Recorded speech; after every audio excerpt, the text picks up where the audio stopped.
कैसे हैं आप लोग। उम्मीद है अच्छे होंगे। आज जो हम मतलब कि जो लेक्चर देखने वाले हैं, पांचवा लेक्चर है हमारे आयुष कामीय अध्याय का। ये लास्ट लेक्चर होगा, ठीक है। पिछले लेक्चर्स में हमने बात करे हुए थे किसके बारे में, तो षड्रस के बारे में हमने देखा हुआ था। जो अष्टांग के 8 अंग होते हैं उसके बारे में देखा हुआ था। फिर द्रव्य के बारे में देखा हुआ था, ठीक है। उसके बाद में हमने सामान्य विशेष के बारे में देखा हुआ था। ये सारी बातों की हमने चर्चा ऑलरेडी पिछले लेक्चर में कर चुके हैं। अब जो हम पढ़ने जा रहे हैं वो क्या है, देश। देश क्या होता है? देश का मतलब होता है स्थान। आइए हम देखते हैं कैसे होता है। भूमि दे प्रदेभेन देशम आहुरी द्विधा। इसका मतलब क्या है? देश। चिकित्सा की दृष्टि से देश यानी स्थान। देश का मतलब क्या होता है? स्थान। दो प्रकार का होता है जो ट्रीटमेंट यानी चिकित्सा के पॉइंट ऑफ व्यू से दो प्रकार के देश होते हैं, स्थान होते हैं। कौन कौन से? एक होता है भूमि देश, एक होता है देह देश। एक हम चिकित्सा देह पे करते हैं यानी शरीर पे करते हैं। एक हम चिकित्सा क्या करते हैं? भूमि यानी जो आहार विहार जो होता है उसके अकॉर्डिंग, यानी कौन कौन से हमें मतलब कौन से देश के अनुसार उसके हिसाब से ट्रीटमेंट करते हैं, ठीक है। ठीक है, इसके हिसाब से करते हैं। तो ये कहना क्या चाहता है? सबसे पहले भूमि देश जो होता है, पहले पढ़ेंगे क्या भूमि देश। भूमि देश कितने प्रकार के होते हैं? 3 प्रकार के होते हैं। कौन कौन से होते हैं? जंगल देश, आनूप देश और साधारण देश। जंगल देश किसे कहेंगे? जो जंगल वगैरह होता है जहाँ पे बहुत सारे पेड़ वगैरह पाए जाते हैं उसे हम क्या कहेंगे? जंगल देश कहेंगे। इस देश में वात दोष की प्रधानता होती है। यहाँ की भूमि में उत्पन्न द्रव्य की वात की प्रधानता वाले होते हैं, इसीलिए यहाँ के व्यक्तियों को वातज व्याधियाँ अधिक होती है। वात का मतलब क्या होता है? वायु से रिलेटेड होता है। वायु कहाँ सबसे अधिक होती है? जहाँ जंगल वगैरह होंगे, जहाँ पेड़ वगैरह ज़्यादा होंगे, वहाँ पे क्या होगा? वायु ज़्यादा होगा। इसीलिए वहाँ पे वातज प्रकृति मतलब वातज जो व्याधियाँ होते हैं, यानी वात से रोग से होने वाले उत्पन्न जो व्याधियाँ होते हैं वहाँ पे ज़्यादा होते हैं। यानी वहाँ के जो व्यक्ति होते हैं वहाँ पे ज़्यादा से ज़्यादा व्यक्ति को क्या वातज व्याधियाँ देखने को मिलती है। फिर अनुपदेश क्या होता है? अनुपदेश कहते हैं जहाँ पे जल की प्रधानता होती है। ये कोटेशन याद रखना। जहाँ पे जंगल किसे कहेंगे? जहाँ वात दोष की प्रधानता होती है।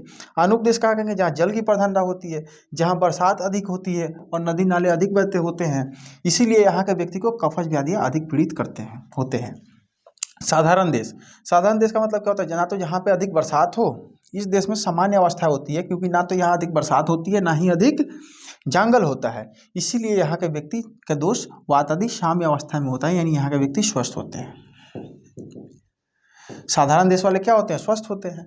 यही है तीनों का तीनों एक लाइन में, ठीक है। बस इतना सही इसमें पढ़ना है। जंगल, आनूप और साधारण।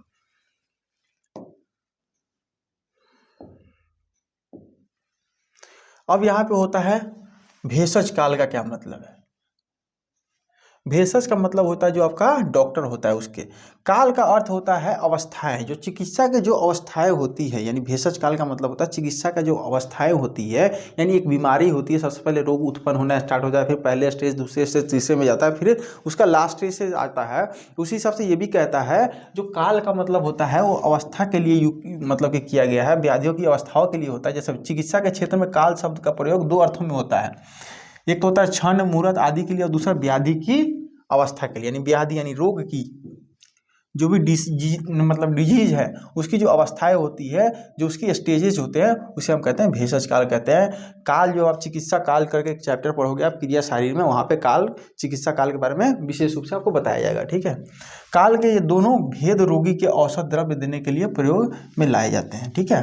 काल का ये जो दोनों भेद हैं रोगी को औषध यानी द्रव्य देने के लिए प्रयोग में लाए जाते हैं, ठीक है। उसके बाद में क्या कह रहा है? आचार्य चरक ने निदान स्थान में काल के 2 भेद बताए गए। इन्होंने कितने भेद बताया? 2 भेद बताया। कौन से? नित्य और अवस्थिक। नित्य किसे कहते हैं? नित्य काल का मतलब क्या होगा? बहुत जगह नित्य काल मिलेगा, अवस्थिक काल मिलेगा। नित्य का मतलब होता है नित्य काल में जिसमें ऋतु में, ठीक है, जिस ऋतु में जो आहार साथ में होता है उसका ही सेवन कराना चाहिए। जैसे हेमंत में जठराग्नि क्या होती है? प्रबल होती है, अतः गुरु आहार का सेवन कराना उचित होता है। अब जैसे देखो हेमंत ऋतु में क्या होता है, जैसे ऋतु का शिशिर, वसंत, ग्रीष्म, वर्षा, शरद और हेमंत पढ़ोगे, जैसे नवंबर और दिसंबर का जो महीना आता है वो हेमंत ऋतुचर्या में आता है। इस समय जो हमारा जठराग्नि होता है, हमें खाना जो होता है वो तीव्र यानी जल्दी पचता है, ठीक है। इस समय हमारा जो डाइजेस्टिव पावर होता है वो हाई होता है। इसीलिए इस समय हमें क्या करना चाहिए? गुरु आहार यानी हेवी द्रव्य का, जैसे चिकन क्या होता है? हैवी होता है, जिसमें गुरुता हो, जिस आहार में, जैसे चावल वगैरह इस समय क्या होता है? हेवीनेस होती है ज़्यादा, ठीक है। उस आहार का हमें जैसे भैंसे का दूध हो गया, वो भी क्या है? गुरु है।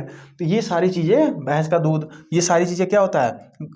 गरीय है यानी हेवी है, इसीलिए हमें इसका सेवन करना चाहिए। यही होता है नित्य, यानी क्या काल के अनुसार, ऋतु के अनुसार जो आहार हम जो हमारे लिए मतलब कि सही होता है उसके हिसाब से नित्य काल कहते हैं। अवस्थिक काल क्या होता है? अवस्थिक काल में जिस रोग को जो व्यक्ति पीड़ित होता है उसे उस रोग के अनुसार आहार का सेवन कराना उचित होता है। जैसे नूतन ज्वर में लघु आहार का सेवन कराना और कषाय रस का त्याग कराना या जीर्ण ज्वर में घृत का सेवन कराना हितकारक होता है।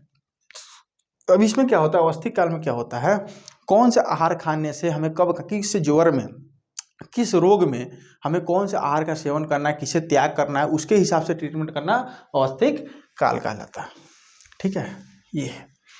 अब कहता है औषध के भेद, दो भेद होते हैं इसके, कौन कौन से? शोधनम शमनम चेति समासद औषधम द्विधा। इसका मतलब क्या होता है? शोधन कारक होता है और शमन कारक होता है, दो इसके भेद होते हैं। शोधन क्या होता है? शोधन का मतलब होता है शरीर से किसी तरीके से दोषों को बाहर निकालना। कैसे निकाल सकते हैं? बस्ती बमन विरेचन करके, यानी वोमिटिंग कराएंगे, किसी का एनीमिया लगा करके निकालेंगे, या आपने पढ़ा होगा एनीमा निकाल कर लगा करके उसको बाहर निकालेंगे, उसे हम क्या कहेंगे? जैसे शरीर के वात आदि दोष यानी वात पित्त कफ दोषों को बाहर निकालने वाली शोधन कारक होती है। ठीक है, जैसे इसमें बहुत सारे कर्म आते हैं, शोधन कर्म करते हैं। ठीक है, समन कर्म क्या होते हैं? वात आदि दोषों को शरीर के अंदर ही शांत करना, यानी जो भी हमारे शरीर के अंदर कोई भी दोष बढ़ता है तो उसके क्या करेंगे? आहार विहार का सही तरीके से पालन करा करके हम अपने शरीर के अंदर ही उसको सप्रेस कर दिए उस डिजीज को, तो हम क्या कहेंगे?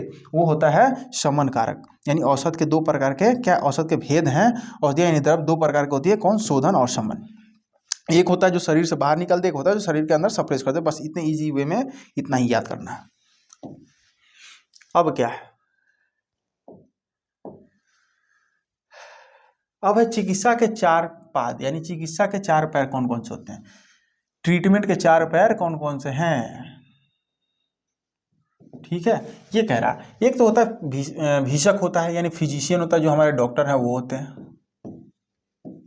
ठीक है, दूसरा होता है द्रव्य यानी औषधि यानी मेडिसिन होना चाहिए। तीसरा क्या होना चाहिए? उपास्था यानी परिचारक होना चाहिए, अटेंडेंट होना चाहिए। इसका मतलब क्या होता है?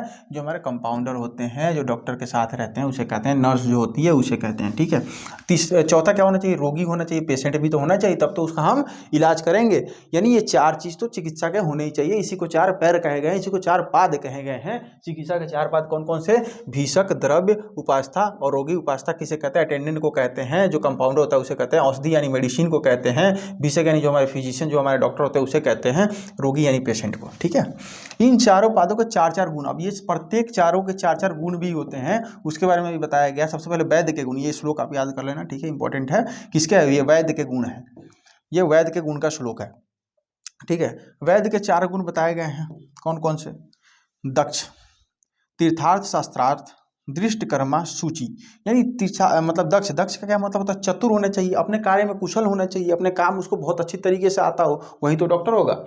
ठीक है, तीर्थास्त्र शास्त्रास्त्र का क्या मतलब होता है? जिसको मतलब पूरे शास्त्र का, जो किताबों को पढ़ करके आया हुआ है और प्रैक्टिस कर करके आया हुआ है और उसने अभ्यास करके आया हुआ है, उसे क्या कहेंगे? उसे हम ये कहेंगे तीर्थार्थ शास्त्रार्थ कहेंगे। ठीक है, दृष्ट कर्मा होना चाहिए, यानी क्रियात्मक रूप से वो पवित्र हो, यानी उसे काम आता हो, बकायदा वो स्टिचिंग करना जानता हो, बकायदा वो सारी चीज़ों को पता हो कि कौन सी जगह पर हमें क्या यूज करने हैं, इस चीज़ के बारे में भी उसे पूर्णतः ज्ञान होनी चाहिए। यानी वो या तो वो काम को देखा हो या तो सीखा हो, किया हो, तभी जाकर के उसे हम क्या कहेंगे? दृष्ट कर्मा कहेंगे। सूची का क्या मतलब? शारीरिक और मानसिक रूप से पवित्र हो, यानी वो तो सबसे पहली चीज़ है लोभी नहीं हो, शारीरिक और मानसिक रूप से बीमार नहीं हो, यानी पागल नहीं हो। इसके क्या कहेंगे? ये डॉक्टर के चार गुण होने चाहिए, तभी जाके हम उसे क्या कहेंगे? वैद्य कहेंगे। ठीक है, ये अब द्रव्य के बारे में पढ़ेंगे। द्रव्य के क्या गुण है?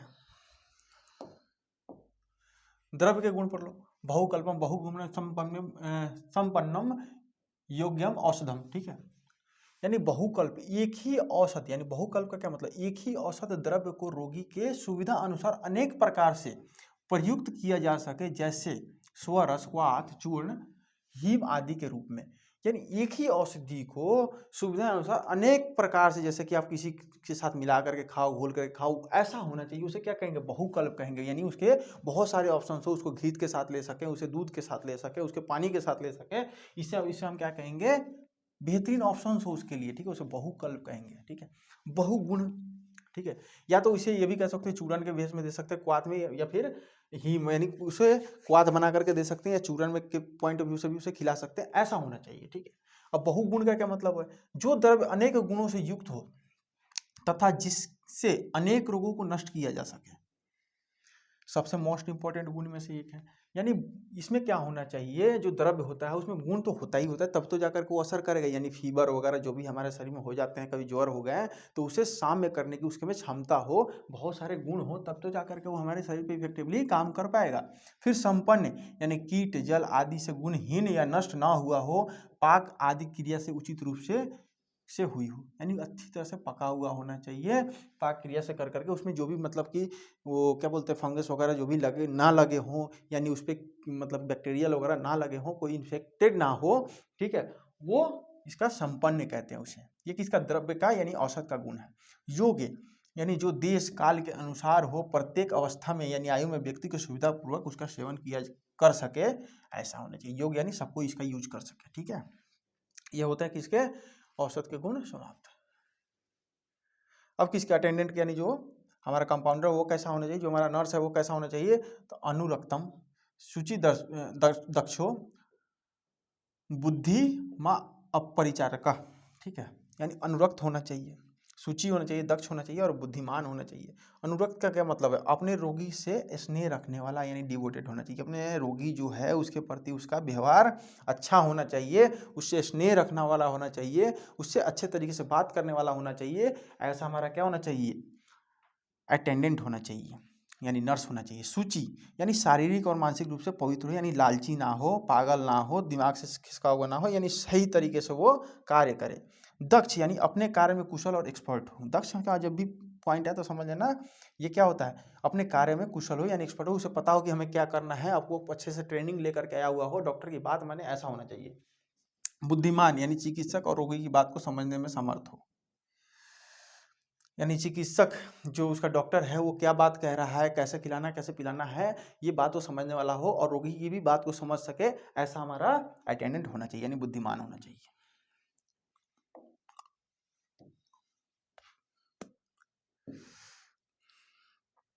अब रोगी कैसा होना चाहिए? तीन तो हमने पढ़ लिए कि हमारा डॉक्टर कैसे होने चाहिए, डॉक्टर में क्या गुण होने चाहिए, हमारा जो औषधि है, मेडिसिन है, वो कैसा होना चाहिए, हमारा जो अटेंडेंट है यानी जो नर्स है हमारे, वो कैसे होना चाहिए। अब कहता है रोगी कैसा होना चाहिए, तो ये इसमें श्लोक आता है, आड्य रोगी बीस गवस्क्यो ज्ञापक सत्वानपि। इसका मतलब क्या है? यानी रोगी के जो चार गुण हैं कौन कौन से है? तो रोगी आढ़ का मतलब, आढ़ का मतलब धनी होता है, जो धनी हो, जो चिकित्सक के साधनों के लिए एकत्रित कर सका हो, जो चिकित्सक के साधनों का यानी जो डॉक्टर के साधनों का व्यवस्था कर सके, एकत्रित कर सके, उसे हम क्या कहेंगे? आढ़्य होना चाहिए, यानी पैसे वाला होना चाहिए। दूसरा, भीषक के वश में हो, यानी भीषक की बात मानने वाला हो, चिकित्सक के आदेशों को निर्देश को माने। ऐसा ना हो हमने कहा कि आपको डायबिटीज हुआ है, आप जाकर के आज से जो भी मतलब कि मधुर रस वाले पदार्थ उसका सेवन कम करेंगे तो आप जाकर के वही चीज खाने लगे, ऐसा भी नहीं होना चाहिए, ठीक है। वो बात मानने वाला होना चाहिए। ज्ञापक, ज्ञानी हो, जिससे अपनी शिकायतों को, प्रॉब्लम को चिकित्सक को स्पष्ट रूप से बता सके, चिकित्सक के निर्देशों को समझा सके, यानी उसे बता सके हमें कहाँ पे वेदना हो रही है, हमें क्या तकलीफ हो रही है, वो अपने तकलीफ को बता सके कि हमें ये सारी चीज़ें प्रॉब्लम होता है, पता चले मतलब कि दर्द है सर में और बताए कि हमें मतलब कि घुटनों में प्रॉब्लम है, ऐसा भी क्या रोगी नहीं होना चाहिए। सत्वान होना चाहिए, यानी हिम्मत वाला होना चाहिए, डरपोक नहीं होना चाहिए। डॉक्टर के पास जाए तो हिम्मत से काम ले, ऐसा ना हो कि डॉक्टर लगाए चीरा लगाने के लिए वो उठ के भाग जाए, ऐसा भी नहीं होना चाहिए। इन सभी को एक चार्ट के माध्यम से आपको बताया गया। ये चार्ट मोस्ट इंपॉर्टेंट है, आप इसको एक चार्ट में सबको अगर याद करना चाहते हैं तो ऐसा आप भी अपने कॉपी में नोट डाउन कर लेंगे, ठीक है।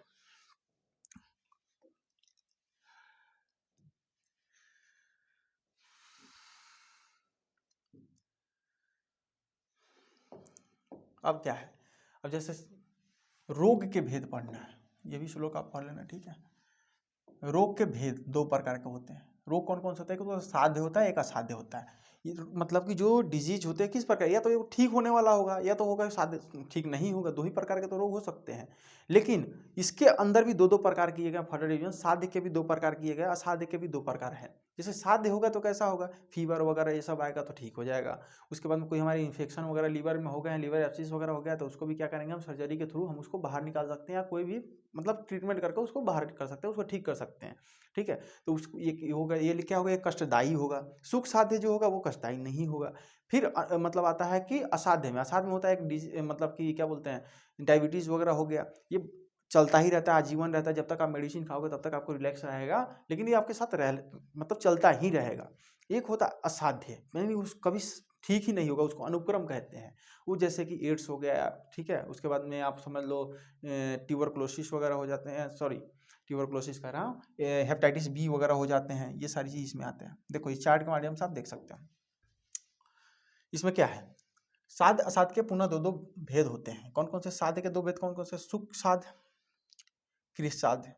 और असाध्य के कौन कौन से, तो याप और अनुक्रम।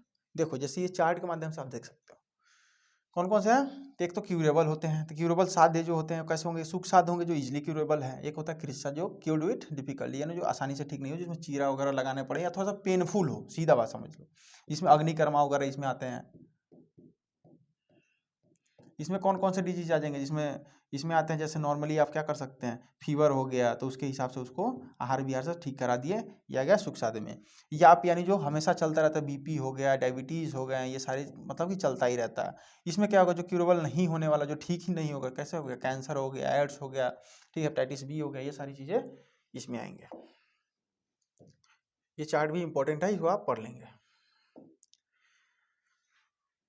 इन सभी के डिफिनेशन दिए हुए हैं, आप इसको बकायदा पढ़ लेना, एक बार देख लेना, इंपॉर्टेंट है कि इसमें क्या होता है, इसमें कौन से डिजीज होता है, कैसे ठीक होता है, ठीक है। ये क्या होता है, असाध्य क्या होता है, यानी इसमें कौन कौन से आते हैं, अनुक्रम क्या होता है, ठीक है।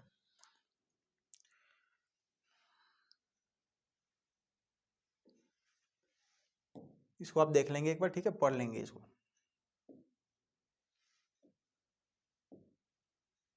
फिर साध्य रोगी की भी त्याज, यानी साध्य रोगी जो ठीक होने वाले हैं फिर भी हम उसे किसकी चिकित्सा नहीं करेंगे, यानी रोग तो ऐसा है कि जो साथ ठीक हो जाने वाला है, लेकिन फिर भी हम ऐसे व्यक्ति की चिकित्सा नहीं करेंगे। क्यों? क्योंकि देखो यहाँ पे लिखा हुआ, ऐसे साध्य रोगी जिसकी चिकित्सा नहीं करनी चाहिए, जो चिकित्सक और राजाओं से द्वेष रखता हो, यानी दुश्मनी रखता हो, यानी हमारे उसके मन में पाप हो, किसके प्रति, तो जो हमारे राजा हैं, पहले तो राजा ही तो हुआ करते थे, जो हमारे चिकित्सक यानी वैद्य है उसके प्रति उसके मन में मतलब द्वेष हो हमसे, वो मतलब कि हमारे दुश्मन के प्रति वो सोचता हो, ऐसे लोगों की हम चिकित्सा नहीं करेंगे। फिर हीन यानी उपकरण, यानी जिसके पास मतलब कि उपकरण नहीं हो, इंस्ट्रूमेंट्स नहीं हो, चिकित्सा के साधन की कमी हो, व्याग्र यानी परेशान हो, अज्ञानी हो, ठीक है, जिसकी आयु समाप्त हो गई हो, यानी जो लगभग मरने ही वाला है, उसकी जो क्रोधी हो, जो मतलब कि बहुत ज़्यादा गुस्सा करता हो, या शोक में डूबा हुआ हो, या डरपोक हो, या फिर कृतघ्न हो, यानी उपकार मानने वाला ना हो, ऐसे लोगों का वैद्य ना होते हुए भी अपने आप को वैद्य समझो। मतलब जो लोग मतलब होता है ना कि आजकल बहुत लोग समझते हैं कि हम ही डॉक्टर हैं, हम ही सब कुछ है, एक दो पैरासीटामोल, एक दो एंटीबायोटिक जान जाता है तो समझते हैं हम ही डॉक्टर हो गए हैं। ऐसे लोगों की भी चिकित्सा नहीं करनी है, यानी यही कह रहे हैं कि साध रोगी यानी उसका रोग ठीक होने वाला भी है तो भी हम ऐसे लोगों की चिकित्सा नहीं करेंगे, ठीक है। अब क्या होता है, आपका जो चैप्टर होता है वो खत्म होता है यहाँ से। अब आप जो कल पढ़ेंगे, जो नया लेक्चर आएगा आपका, वो आएगा दिनचर्या का, उसको बहुत ही अच्छे तरीके से हम पढ़ेंगे। ये आयु कामनी अध्याय था, आयुष कामनी अध्याय, जैसे हम अपने जीवन को कैसे सही से अपने आयु को कैसे बढ़ा पाए उसके बारे में ये चैप्टर था। और नेक्स्ट जो चैप्टर आएगा वो दिनचर्या के बारे में, आपके आहार विहार के बारे में आएगा, आपका डेली लाइफ स्टाइल के बारे में आएगा। आचार्यों ने जो नए नए रूल्स एंड रेगुलेशन बताए हुए थे उस समय पे, उसके बारे में आएगा, ठीक है। तो तब तक के लिए थैंक यू, धन्यवाद। ऐसे ही हमारे लेक्चर को आप देखते रहें, ठीक है।